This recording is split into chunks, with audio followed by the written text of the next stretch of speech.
এই বলি এ কি হচ্ছে? এই বয়সে কি কুস্তি করে নাকি? না গো দিদা, আমরা নিঃশ্বাস প্রশ্বাস যাতে মাথায় যায় তার ব্যায়াম করছিলাম।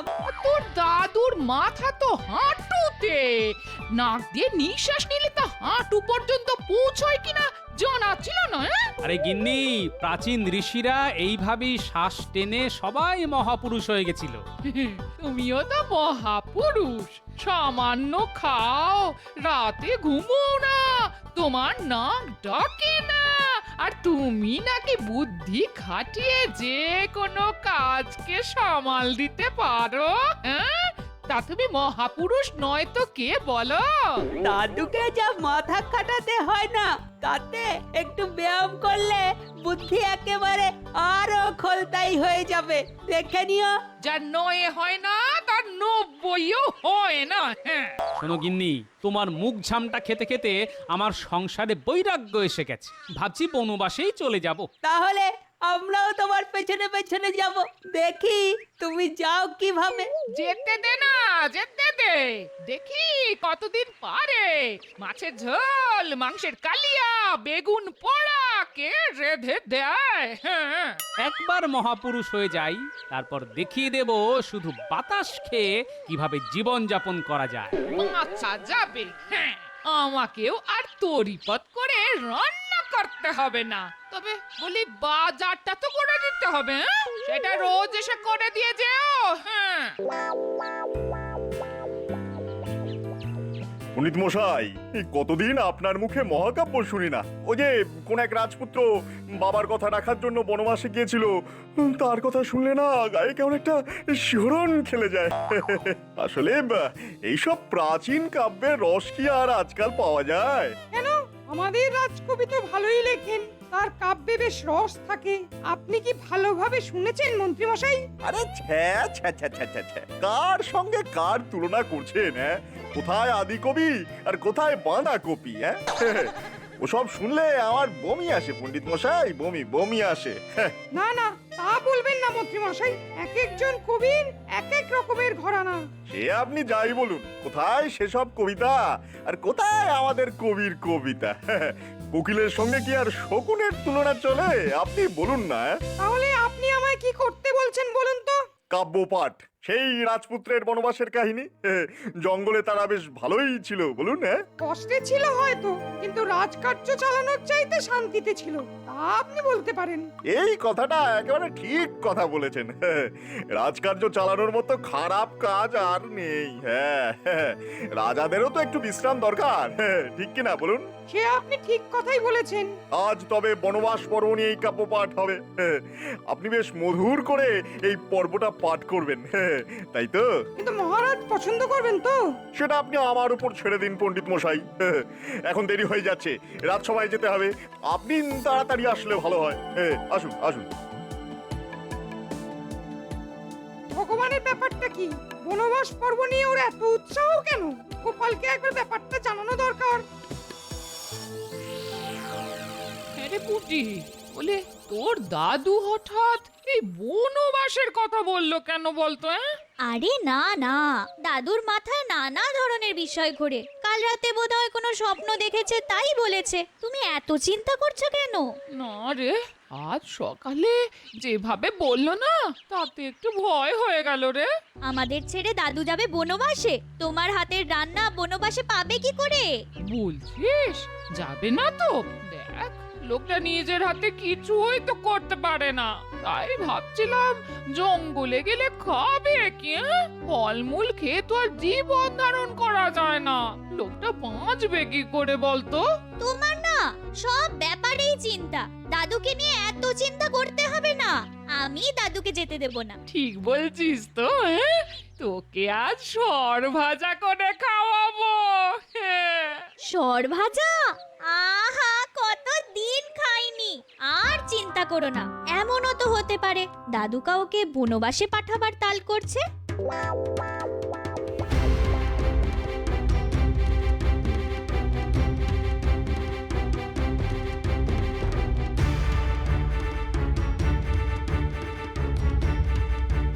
তোমাকে একটা কথা বলার ছিল গোপাল।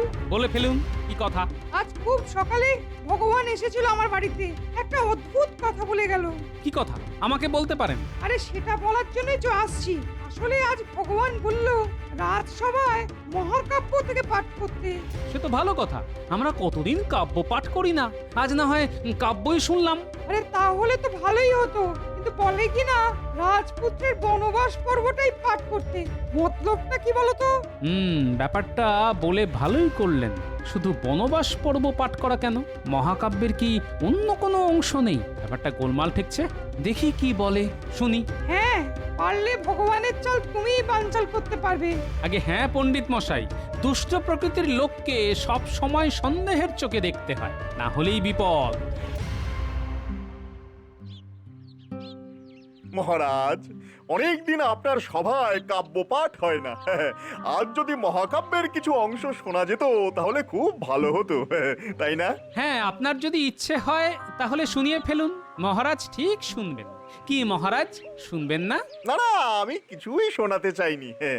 রাজ পণ্ডিত কি যেন একটা শোনাতে চাইছিলেন। না মহারাজ, আমি কিছুই শোনাতে চাইছি না।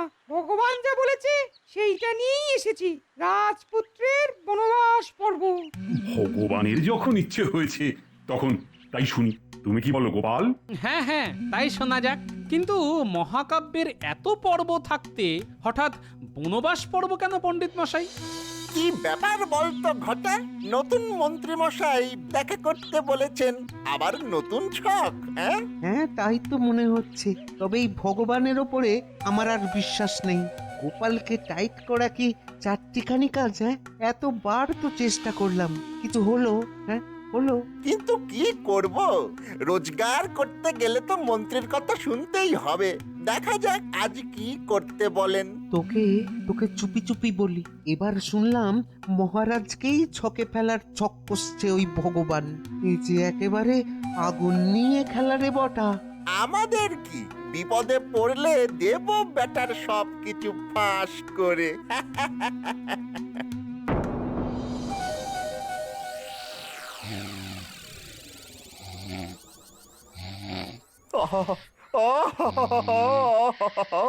কি পাঠ করলেন পণ্ডিত মশাই! দেখুন দেখুন মহারাজা কেমন শুনছেন, দেখুন দেখুন। হ্যাঁ, পণ্ডিত খুব ভালো পড়েছেন, তবে একটু ঘুমিয়ে পড়েছিলাম। যাই হোক, পণ্ডিতকে একটা এই দামি আংটি উপহার দিলাম। বাহ, পণ্ডিতকে পড়তে বললাম আমি, আর পুরস্কার থেকে আমি বাদ। ব্যাটার থেকে এই আংটি আমি নিয়ে নেব। হ্যাঁ, নেবই নেব। মহারাজ, আমার মনে হয় প্রত্যেক রাজার একবার করে অন্তত বনবাসে যাওয়া দরকার। 14 বছর না হোক, 14 মাস তো বটেই। হ্যাঁ, তাহলে রাজ্য চালাবে কি? কেন, মন্ত্রীরা কি ঘুমোবে নাকি? তারা মাত্র 14 মাস রাজ্য চালাতে পারবে না? তাহলে আর মন্ত্রী হলো কেন?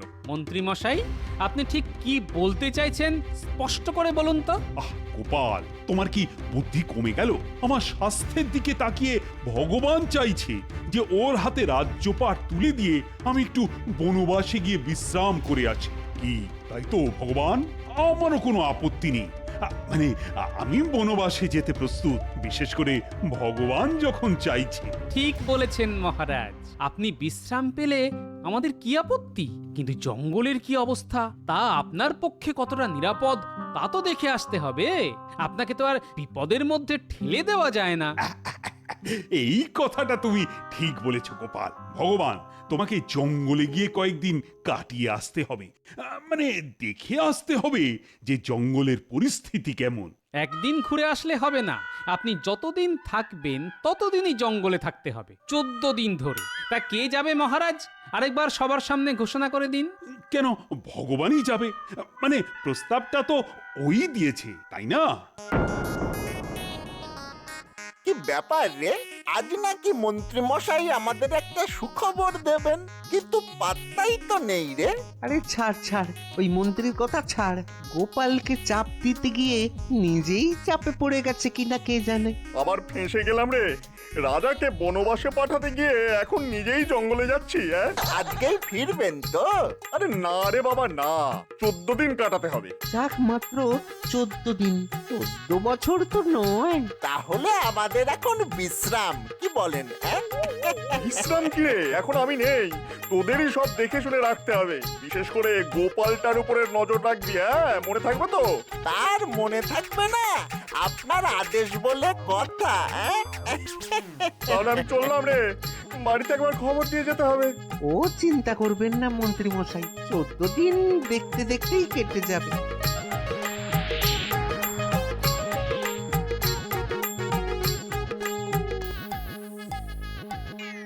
এই দেখ দেখ পুঁটি, তোর দাদু বনবাস থেকে ফিরে এসেছে। শাঁখ বাজারে, আরে শাঁখ বাজা, কপালে চন্দনের টিপ লাগিয়ে দে। তুমি ফিরে এসেছো দাদু? যাক, বনবাসে আর যেতে হলো না বলো। না, তা যেতে হলো না, তবে আরেকজনকে পাঠিয়ে দিলাম। সোনপুটি, তোর দাদুকে কায়দা করতে গেলে আগে নিজেকে ময়দা হতে হবে, যাতে ভালো করে পিটিয়ে মাখতে পারি। এই শুরু হলো বড় বড় বাক্যি। বনবাসে না গিয়েই যদি এত কথা, গেলে না জানি কি বলতো। আহ দিদা, দাদুকে গল্পটা বলতে দাও না। দাদু, তুমি কাকে জঙ্গলে পাঠালে? ওই ভগবান ব্যাটাকে? আবার কাকে? বেটা একেবারে বদমাশের ধাড়ি, বুঝলে? মহারাজকে জঙ্গলে পাঠাবার মতলব করছিল। দিয়েছি বেটাকে বনবাসে পাঠিয়ে, কিন্তু বিশ্বাস নেই ওকে। জঙ্গলে গেছে না অন্য কোথাও লুকিয়ে আছে, তার খবর নিতে হবে। শোন ন্যাপলা, তুই আর গুলটে লুকিয়ে ভগবানের বাড়ির দিকে নজর রাখিস তো। তুমি চিন্তা করো না, আমি আর ন্যাপলা পালা করে ভগবানের বাড়ির দিকে নজর রাখবো।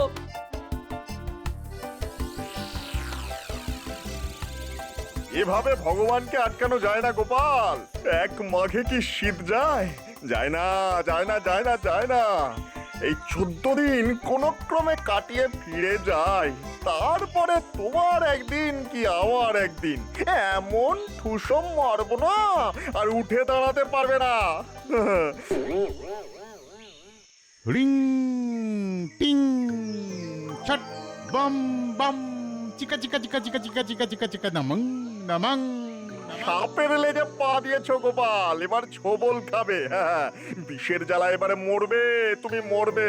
দেখি দেখি মহারাজ তোমাকে কিভাবে বাঁচায়। আমার নাম ভগবান, আমার নাম ভগবান। কে আমার ধ্যান ভঙ্গ করছে?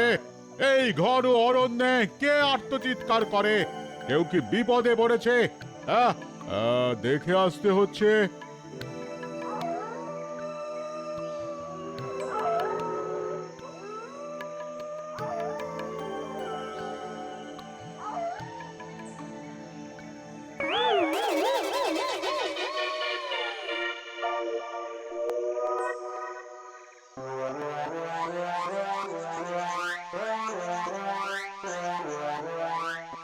কে তুমি?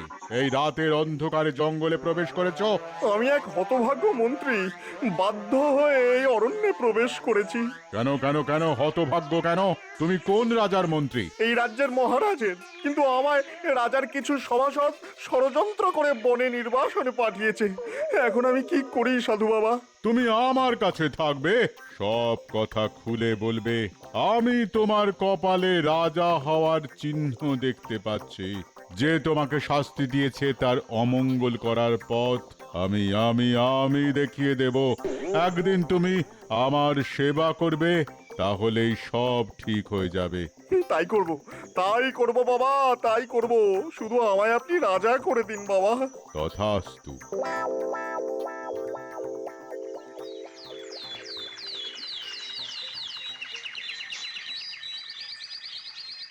শোন, তোরা কিন্তু ভগবানের বাড়ির উপর নজর রাখিস। কোথাও পালিয়ে গেল কিনা তা আমার জানা দরকার। তবে পালাবে আর কোথায়? যে মহারাজকে বনবাসে পাঠানোর তাল করে, তাকে কোনোভাবেই ছেড়ে দেওয়া যায় না। ঠিক কথা দাদু, তুমি আমাদের ওপর ভরসা রাখো, আপনার ঠিক নজর রাখছি। আরে তোরা আমার সৈন্যবাহিনী, তোদের উপর ভরসা না রেখে আমার কোনো উপায় আছে নাকি? গোপাল, ভগবান বনবাসে গেছে আজ কতদিন হলো? আজ 12 দিন পূর্ণ হলো মহারাজ, আর বাকি 2 দিন। মানে সে কি বেঁচে আছে তো? জঙ্গলে তো শুনেছি বাঘ ভাল্লুক আছে, মানে খেয়ে নেয়নি তো? না না মহারাজ, এদিককার জঙ্গলে বাঘ ভাল্লুক নেই। হাতি আছে, তবে তারা নিরীহ গোছে। আর আছে হায়নার, শিয়াল আর নেকড়ে। দেখো গোপাল, পরশুর মধ্যে যদি ভগবান না ফেরে তাহলে জঙ্গলে লোক পাঠাতে হবে কিন্তু। সে ব্যাপারে আপনি চিন্তা করবেন না মহারাজ, আমি সব ব্যবস্থা করে রেখেছি। হ্যাঁ হ্যাঁ, তোমার উপর আমার যে আস্থা আছে তা তো তুমি জানোই গোপাল। আগে তা কি আর জানি না মহারাজ, আপনি একদম চিন্তা করবেন না। শোনো ভগবান, কালকেই তোমার বনবাস শেষ হচ্ছে। আমি তোমাকে একটা ওষুধ দিচ্ছি। সেই ওষুধ তুমি কৃষ্ণনগরের সমস্ত পুকুরে ঢেলে দেবে। তারপর দেখবে আমার খেল। ওই জল খেয়ে নগরের সবার মারাত্মক পেটের যন্ত্রণা হবে, বমি হবে, একেবারে আন্ত্রিকে 4 দিক ছেয়ে যাবে। তোমাদের রাজবৈদ্যর কোনো ওষুধেও কাজ হবে না। তখন তুমি আমায় ডেকে নেবে, আমি সব ঠিক করে দেব, আর তার পরিবর্তে কিছু চেয়ে নেব। সেটা কি বাবা? এখন বলা যাবে না, পরে দেখে নিও। বটা, এই বটা, মন্ত্রী মশাই যে বেঁচে আছেন দেখে খুব ভালো লাগছে। তা এবার কি ছক করেছেন বলুন? শোন, এই ওষুধটা নগরের যত পুকুর আছে সবেতে মিশিয়ে দিতে হবে। তারপর ভগবানের খেলা দেখবি রে, খেলা খেলা। মানুষ মরবে নাকি? সে আমি পারবো না বাবু। আরে কিছুই হবে না, শুধু একটু অসুস্থ হয়ে পড়বে মাত্র। আমার কাছে ওষুধ আছে, তাতেই সবাই ভালো হয়ে যাবে। হ্যাঁ, তবে আর মেশাতে কি দোষ, ভালো হয়ে গেলেই হলো।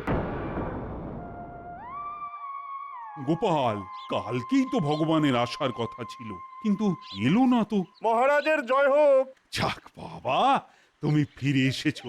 কোনো বিপদ তাহলে হয়নি তো তোমার? মহারাজের ইচ্ছে পূরণ হয়নি, আমি বেঁচে পড়তে আছি। তবে অরণ্য খুবই মনোরম, আপনি নিশ্চিন্তে ওই বনে গিয়ে থাকতে পারেন। হ্যাঁ, কোনো ভয় নেই মহারাজ, কোনো ভয় নেই। মহারাজ, সর্বনাশ হয়ে গেছে। নগরে মারাত্মক আন্ত্রিক শুরু হয়েছে। ভেদবমি আর মল ত্যাগ করতে করতে মানুষ প্রায় মারা যাচ্ছে।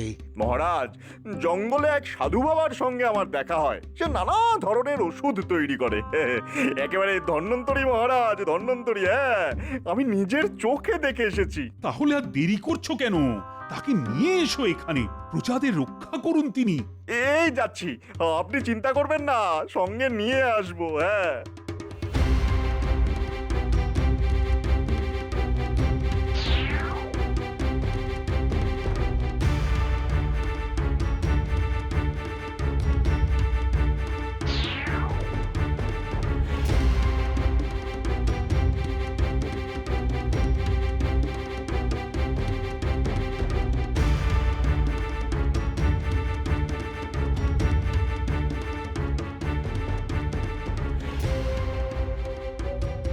এটাও ভগবানের চাল।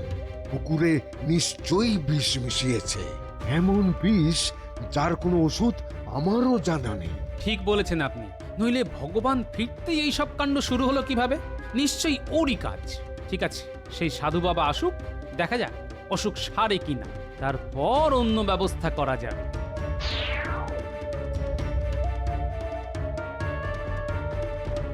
প্রণাম, প্রণাম নেবেন মহান সাধু বাবা। আমার রাজ্যের প্রজাদের বাঁচান আপনি। আপনি আপনি যা চাইবেন আপনাকে তাই দেওয়া হবে। সাধু বাবা যখন এসেই পড়েছেন, তখন আর চিন্তা করবেন না, সবাই সুস্থ হয়ে যাবে। হ্যাঁ,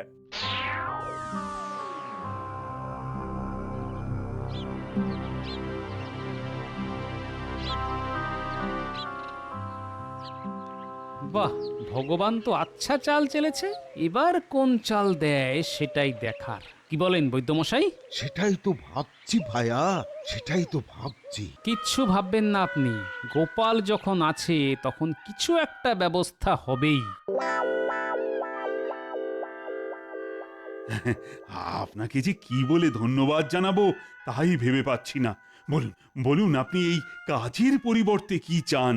মহারাজ, আমি আপনার প্রজাদের আয়ু বাড়িয়েছি, তার পরিবর্তে এমন জিনিস আমায় দেবেন যাতে আমার আয়ু বৃদ্ধি পায়।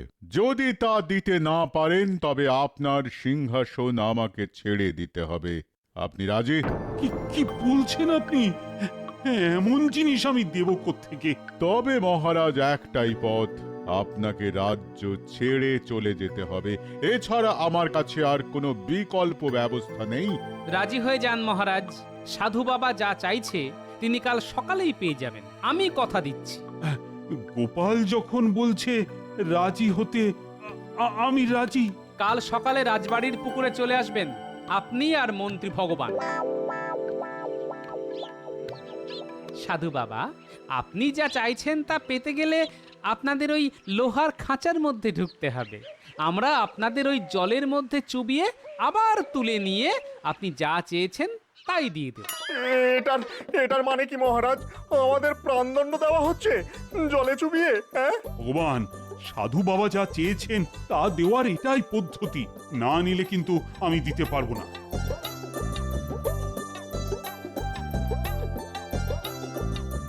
গোপাল, আমি কথা রাখতে অভ্যস্ত।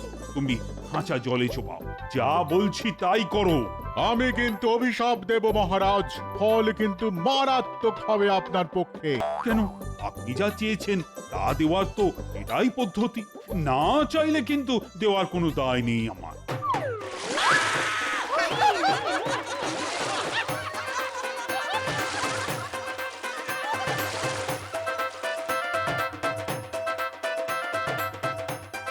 আপনাদের আয়ু বাড়িয়ে দেওয়া হলো সাধু বাবা। বায়ু ছাড়া বাঁচতেন না, আপনারা তো মরেই যেতেন যদি বায়ুর ব্যবস্থা মহারাজ না করতেন। সুতরাং আয়ু বাড়ানোর একমাত্র উপায় বায়ুর যোগান দেওয়া, তাই দেওয়া হয়েছে। আশা করি আপনি আর ভগবান বুঝেছেন যে বায়ুই আয়ু। আরে ওরে বাবা রে, আরে নিজে নিজে খাচ্ছেন আমাকে বাদ দিয়ে? তুই বায়ু খা, তোর আয়ু বাড়ুক। আমি চললাম জঙ্গলে, ওখানে আর কোনোদিন দেখলে তোকে বলি দেব, বুঝলি মরকট গাধা। এই দেখো দেখো কাণ্ড, এই কি সর্বনাশ! ও সাধু বাবা, ওরে বাবা রে।